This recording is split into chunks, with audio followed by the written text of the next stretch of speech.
इस वीडियो में हम कॉजेज ऑफ इन्फ्लेशन और इफेक्ट्स ऑफ इन्फ्लेशन दोनों देखेंगे। इफेक्ट्स मतलब कॉन्सिक्वेंसेज, नतीजे।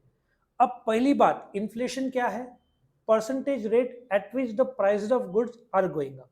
इंडिया में दो प्रकार के इन्फ्लेशन कौन से? सीपीआई, कंज्यूमर प्राइस इंडेक्स, और होलसेल प्राइस इंडेक्स। इनके फिगर्स कब आते हैं? मंथली आते हैं। ठीक है, इसका मेन इस्तेमाल कौन करता है? गवर्नमेंट ऑफ इंडिया और आरबीआई।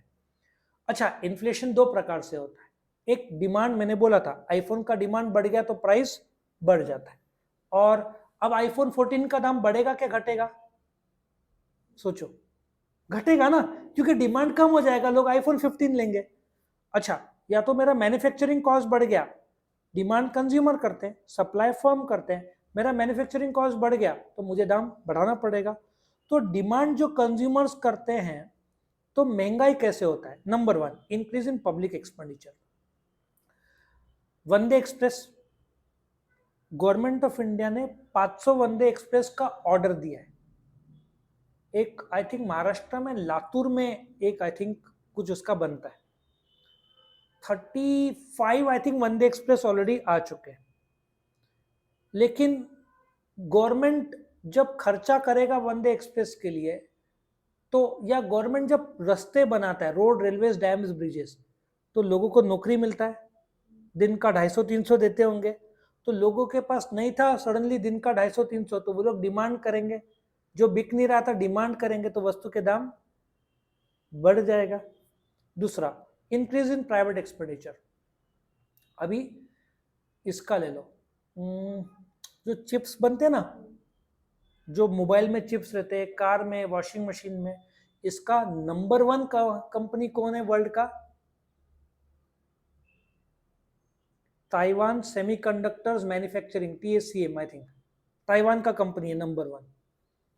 अभी गवर्नमेंट, जब कोविड हुआ था, ताइवान में कंपनी बंद था, या उन्होंने कुछ टाइम के लिए बंद रखा था, इंडिया में शॉर्टेज हो गया, कार मैन्युफैक्चरिंग स्लो हो गया, क्योंकि कार को लगता है वो चिप, जिसको सेमीकंडक्टर बोलते हैं। तो तब जाकर इंडिया को रियलाइज हुआ कि ये तो बहुत नुकसान होगा, क्योंकि कभी भी ताइवान में, और चाइना क्लेम करता है ताइवान खुद का टेरिटरी है, समझ में आ रहा है, तो कभी भी प्रॉब्लम हो सकता है। तो अभी गवर्नमेंट ने बोला कि इंडिया में बनाते हैं। जिंदाल ने एक कंपनी के साथ टाई अप किया था, 1.5 लाख करोड़ का इन्वेस्टमेंट था, वो फिर कॉन्ट्रैक्ट कैंसिल हो गया। लेकिन अभी टाटाज उतर रहे हैं और कुछ लोग उतर रहे हैं इसमें। ठीक है, so private expenditure, Tesla Gujarat में आएगा तो खर्चा करेगा प्राइवेट, तो वहां पे फैक्ट्री बनाएगा, वर्कर्स को काम मिलेगा, वर्कर्स को पगार मिलेगा, तो डिमांड बढ़ जाएगा। Increase in foreign demand. World का 40% गेहूं कौन कंट्रोल करता है? इंडिया में, इंडिया। लेकिन दिक्कत ये, इंडिया में शॉर्टेज हो रहा है। इस साल बारिश थोड़ा कम हुआ है, एवरेज हुआ है, तो इंडिया ने बैन लगाया है। फॉरेन, हमने, जो हम गेहूं बेचते हैं, यदि हमने एक्सपोर्ट बैन नहीं लगाया तो इतना बिकेगा, और मुंह मांगी रकम। जब चावल में भी गवर्नमेंट ने बैन लगाया, जब न्यूज आ गया था कि बैन गवर्नमेंट लगाने वाला है, तो दुबई, ये सब जगह अपना बासमती चावल जाता है, जो 100 रुपए किलो है, वो 500-1000 रुपए किलो में गया होगा। समझ में आ रहा है? सो फॉरेन डिमांड बढ़ता है तो डोमेस्टिक लेवल पे दाम बढ़ते हैं, क्योंकि डोमेस्टिक के लिए सप्लाई नहीं है। रिडक्शन इन टैक्सेशन, टैक्स कम हो गया तो तुम्हारे पास पैसा ज्यादा आएगा खर्च करने के लिए। अभी 2024 में इलेक्शन है, फरवरी में बजट है, तो गवर्नमेंट टैक्स तो थोड़ा बहुत कम करेगा ही, तो लोगों के पास पैसा ज्यादा आएगा, तो लोग स्पेंड ज्यादा करेंगे, तो डिमांड बढ़ जाएगा, तो दाम बढ़ जाएंगे। Repayment of past internal debt. ऐसा सोचो, गवर्नमेंट ने कोई कर्जा लिया, बॉन्ड्स, पब्लिक से पैसा लिया 10,000 करोड़, अब बॉन्ड का पैसा लौटा दिया 10,000 करोड़, पब्लिक का 10,000 करोड़ अटका था गवर्नमेंट, आरबीआई के पास, अब आरबीआई ने लौटा दिया, तुम्हारे पास सडनली पैसा है, तुम क्या करोगे? 31 दिसंबर पैसा आ गया, पार्टी, डिमांड बढ़ गया। Rapid growth of population. India का पॉपुलेशन 140 करोड़, यूपी महाराष्ट्र का population is equal to America population, Australia का पॉपुलेशन 2 करोड़, अपना सालाना 2 करोड़ पॉपुलेशन ग्रो होता है। सो पॉपुलेशन बढ़ गया तो डिमांड बढ़ता है। Cheap money policy. अच्छा, क्रेडिट कार्ड में आपको बोलते ना, क्रेडिट कार्ड में आईफोन लो 0% इंटरेस्ट पे। यंगस्टर्स को और क्या चाहिए, क्रेडिट कार्ड, वो भी 0% 6 महीना 6 इंस्टॉलमेंट, 80,000 बहुत महंगा, लेकिन 12,000 महीने का, 13,000 महीने का सस्ता दिखता है। तो ईएमआई में लोग लेते तो डिमांड बढ़ जाता है। सप्लाई साइड, मेरे पास फैक्टर्स ऑफ प्रोडक्शन की कमी है तो क्या होगा, शॉर्टेज हुआ तो रेट बढ़ जाते हैं। बीच में बहुत सारे कारीगर छोड़ के यूपी चले गए थे तो लेबर का दाम महंगा हो गया था। इंडस्ट्रियल डिस्प्यूट, झगड़ा हुआ, फैक्ट्री बंद है जिसको स्ट्राइक बोलते हैं, वर्कर्स ने बंद स्ट्राइक किया, काम नहीं करेंगे उसको स्ट्राइक बोलते हैं, मालिक ने बोला मैं चालू नहीं करूंगा उसको लॉकआउट बोलते हैं। दोनों केस में काम बंद है, सामने डिमांड बढ़ गया है तो क्या करेंगे, रेट बढ़ता है। Natural calamity, live example, Chennai में फ्लडिंग हुआ, तमिलनाडु, फॉक्सकॉन के प्लांट में पानी भरा था तो दिन में 30,000 आईफोन बनाते हैं और 1-2 दिन उन्होंने बंद रखा था, फैक्ट्री में पानी आ गया तो क्या करें, अब शॉर्टेज, नेचुरल कैलेमिटी आ गया, शॉर्टेज हो गया तो वस्तु के दाम बढ़ते हैं।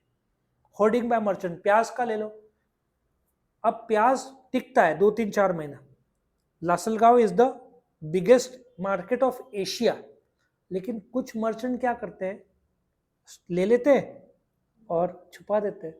बीच में गवर्नमेंट ने रेट डाला था, नगर में भर भर के स्टॉक निकले थे, उन्होंने गोडाउन में छुपा के रखा था, मतलब वो सप्लाई नहीं हो रहा है, डिमांड तो बढ़ते जा रहा है तो रेट बढ़ जाता है, और जब रेट बढ़ता है तभी लोग रिलीज करते हैं।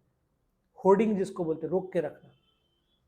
अच्छा, कंज्यूमर्स भी तो होर्ड करते हैं। अभी सपोजिटली आपका बुर्ज खलीफा, वर्ल्ड का सबसे बड़ा बिल्डिंग, उसके मैक्सिमम इन्वेस्टर्स कौन है, इंडियंस है, 60% बुर्ज खलीफा के मालिक इंडियंस है। सो मुझे पता है एक लग्जरी फ्लैट आ रहा है, 20 फ्लैट है, यूनिक है, कॉलेज रोड में है, तो मैं क्या करूं, 5 खरीद के रखूंगा, ठीक है, लॉन्चिंग प्राइस सस्ता रहता है, 1 साल बाद प्राइस बढ़ जाएगा। समझ में आ रहा है, क्योंकि डिमांड, कॉलेज रोड का 20 फ्लैट है, लग्जरियस बिल्डिंग है, डिमांड 100 का है, मैंने 5 खरीद के रखा है, बाद में डिमांड तो बढ़ते जाएगा, जब जब फ्लैट पूरा बन जाएगा तब उसका रेट क्या बन, डबल ट्रिपल मुझे मिल जाएगा, तो कंज्यूमर्स भी रोक के रखते हैं। लॉपसाइडेड प्रोडक्शन, अभी अपना फोकस क्या चल रहा है पता है, अपना फोकस है इलेक्ट्रिक व्हीकल्स, बैटरी का प्रोडक्शन का इतना ठिकाना नहीं है, फिर गाड़ियों पे फोकस है, रेलवेज पे फोकस है, लेकिन अपना सफ़र कर रहा है गेहूँ, चावल और प्याज, बारिश का।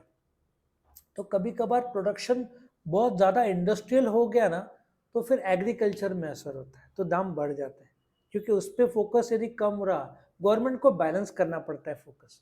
लॉजिक समझ में आया। और राइज इन कॉस्ट, महंगाई, पगार बढ़ा है तो मेरा भी कॉस्ट बढ़ता है, तो मुझे पगार ज़्यादा देना पड़ता है। अब ये कारण थे, कारण कौन से, डिमांड और सप्लाई साइड। उसके नतीजे क्या होंगे, इन्वेस्टमेंट कम हो जाता है, क्योंकि मेरा ही प्रॉफिट कम हुआ तो मैं इन्वेस्टमेंट कहां से करूं। समझ में आ रहा है, मुझे तो टिकना है थ्रू बिजनेस ऑल्टरनेटिव। लोग क्या करेंगे, अब सोचो मेरे पास एक फैक्ट्री है, कोविड का टाइम है, सबसे ज्यादा क्या बिक रहा था, मास्क, दूसरा सैनिटाइजर। मैं सोच रहा हूं मैं कॉटन काय को बनाऊं या दूसरा शर्ट काय को बनाए, वो इसे मैं मास्क बना लूं। मैक्सिमम लोग क्या बना रहे थे, मास्क और ये, तो प्रोडक्शन शिफ्ट होता है ना, लेकिन फिर शॉर्टेज हो जाता है, जो मैंने छोड़ दिया उसका शॉर्टेज हो जाता है थ्रू अनसर्टेनिटी परसेप्शन। अनसर्टेनिटी है, एंटरप्रेन्योर समझ में नहीं आता क्या करना है, कंफ्यूज हो जाते हैं, कंपोजिशन ऑफ प्रोडक्शन बदल जाता है, रईस हो जाते हैं, गरीब होते जाते हैं, लग्जरीज के दाम बढ़ते जाते हैं, ऐसा भी होता है, क्वालिटी ऑफ आउटपुट सफर होता है। Let us take one example. अभी क्या होता है, ब्रेड या पार्ले जी का पैकेट ले लो, पार्ले जी ने अपना क्वालिटी में कभी कॉम्प्रोमाइज नहीं किया, लेकिन कुछ शैम्पू के कंपनीज ऐसे हैं जो 200 रुपए का शैम्पू बेचते हैं। स्टार्टिंग में जब लॉन्च करते हैं ना तो उसके कंटेंट ओरिजिनल रहता है, लेकिन जब डिमांड बहुत बढ़ जाता है उसका महंगा छोटा सा वो लोग कंटेंट हटा देते हैं।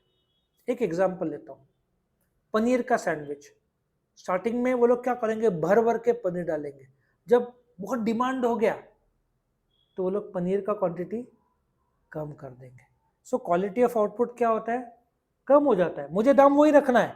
अच्छा, मेरे को पनीर का दाम बढ़ गया है दिवाली आ गया, पनीर का दाम बढ़ गया, मैं जो पनीर सैंडविच है 100 रुपए का बेच रहा हूँ, मुझे 110 करना है, लेकिन कॉम्पिटिटर बहुत सारे, तो मैं 100 ही रख रहा हूँ, बट पनीर का क्वांटिटी कम कर रहा हूँ। पब्लिक अनरेस्ट पाकिस्तान में देखो, मैंने बताया था, जब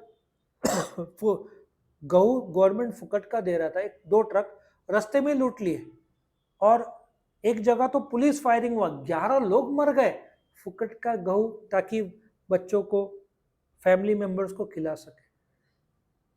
वहां पे आप सोचो ना, 350 रुपया प्याज, टमाटर इतना महंगा है, तो लोग खाएंगे क्या? तो पब्लिक नाराजगी, दुख बहुत बढ़ जाता है थ्रू डिस्टॉर्शन ऑफ प्राइस। कभी प्राइस बहुत बढ़ेगा, इसका ही ले लो, जो चिकन पाकिस्तान में नॉनवेज, मुस्लिम्स का देश है तो नॉनवेज बहुत ज़्यादा चलता है, जो 200 300 400 का चिकन था अभी 750 800 900 रुपया हो गया था किलो। सो प्राइस पूरा डिस्टॉर्ट हो जाता है। डिस्ट्रीब्यूशन, डेटर्स और क्रेडिटर्स, अब मैंने बेचा सामने वाले को 1000 रुपए में, मेरा नुकसान होगा क्योंकि 2 महीने बाद वो 1000 देगा, लेकिन उसी वस्तु का 2 महीने बाद दाम 1200 रुपया होगा। लॉजिक समझ में आ रहा है? तो बोलते ना, डेटर्स आर द गेनर्स, मतलब जब क्रेडिटर्स है, मुझे जो पेमेंट करना है, बाद में यदि वस्तु का दाम बढ़ गया तो मुझे ज्यादा पेमेंट करना पड़ेगा। तो इस प्रकार से डेटर्स गेन करते हैं, क्रेडिटर्स आर द लूजर्स। मैं क्रेडिटर हूं, मैंने उधारी में बेचा, मैं क्रेडिटर हूं, मैंने उधारी में 1000 रुपए में बेचा, 2 महीने बाद 1200 रुपया, लेकिन मेरा डेटर कितना देगा? तो प्रॉब्लम ऐसा है कि उसको फायदा हो जाएगा, उसको कितना देना है? 1000। तो इस प्रकार से नुकसान होता है। वेज और सैलरी अर्नर्स को सॉलिड लॉस होता है, क्योंकि महीने का तुम्हारा 10,000 पगार, तुम 10,000 में घर चलाते थे, अभी दाम हो गया 12,000, तुम्हारा पगार तो बढ़ा नहीं बट खर्चा बढ़ गया। तो लोग फिर दूध का कंजम्पशन कम करते हैं, दूध में पानी डालते हैं, प्याज नहीं लेते हैं। लॉजिक समझ में आ रहा है कैसे जीते हैं? एंटरप्रेन्योर्स जैसा क्लास, उनको तो फायदा ही होना है। तुम्हारे पास गोल्ड, तुमने 56,000 में खरीदा, 3-4 महीने में 65,000 हो गया, तो तुम्हारा फायदा हुआ ना। तुमने सस्ते में गोल्ड लिया था, भी महंगा हो गया, तुमको तो एमआरपी पे मिलेगा 65,000। फिक्स्ड इनकम ग्रुप्स में बहुत फर्क है, उनको लॉस होता है, क्योंकि जब मेरा कमाई फिक्स्ड है लेकिन महंगाई बढ़ गया तो लॉस होता है। लेकिन इक्विटी शेयर जिसमें फ्लक्चुएटिंग रेट ऑफ डिविडेंड है, कंपनी ने प्रॉफिट ज्यादा कर लिया तो डिविडेंड भी ज्यादा देगी। सो फिक्स्ड डिविडेंड वाले जो प्रेफरेंस शेयर्स है उनको लॉस होगा, जो फ्लक्चुएटिंग है इक्विटी शेयर्स उनको फायदा होगा। फार्मर्स नॉर्मली गेन करते हैं क्योंकि वस्तु के दाम बढ़ जाते हैं। जैसे कि टमाटर वाले, जो टमाटर जो लोग बेचते थे 10 रुपए किलो, जब 200 रुपए किलो हो गया, तो फार्मर्स ने, जब 200 रुपए किलो टमाटर हुआ था, फार्मर्स ने वो 2 महीने में उतना कमाया जो उन्होंने पूरे जिंदगी में नहीं कमाया था, वो 1-2 महीना जब दाम बहुत बढ़ गया था। तो फार्मर्स नॉर्मली गेन करते हैं ड्यूरिंग इन्फ्लेशन। ठीक है, तो अदर कॉन्सिक्वेंस भी ले ले। फाइनेंशियल इंस्टीट्यूशन में सेविंग्स लोग का कम होता है, बैंक का बहुत सारा डूबता है। 10 लाख करोड़ एनपीए में गवर्नमेंट का, एनपीए मतलब डाउटफुल है, नॉन परफॉर्मिंग दे ही नहीं रहे हफ्ता। और आपको जानकर आश्चर्य होगा, सबसे जो कर्जा डूबता कौन सा है पता है?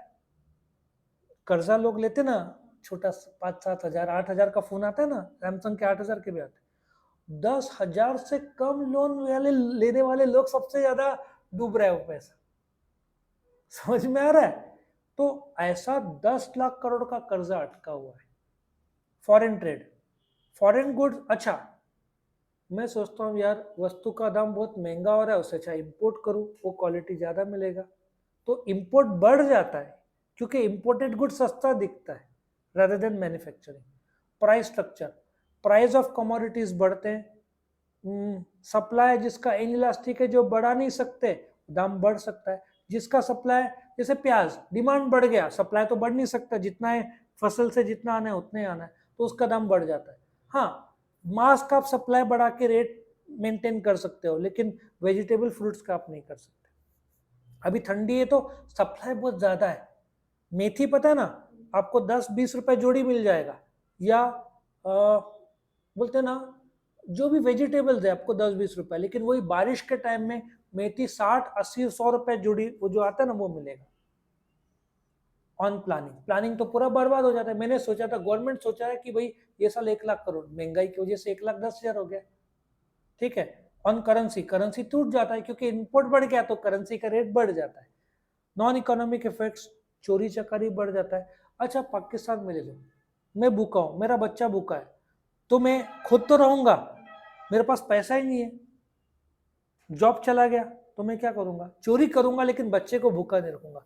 तो ये जो क्राइम रेट बहुत बढ़ता है, चोरी, फिर लोग दारू पीना बढ़ देते हैं, क्योंकि जब आदमी टेंशन में आता है, चोरी चकारी, गैम्बलिंग, ये सब बहुत बढ़ जाता है। एविल, इविल भी इसका साइड इफेक्ट है। तो ये था आपका कॉन्सिक्वेंस ऑफ इन्फ्लेशन, ठीक है। तो आपको वीडियो पसंद है तो लाइक करना, फ्रेंड्स के साथ शेयर करना और चैनल को सब्सक्राइब करना। Thank you for watching.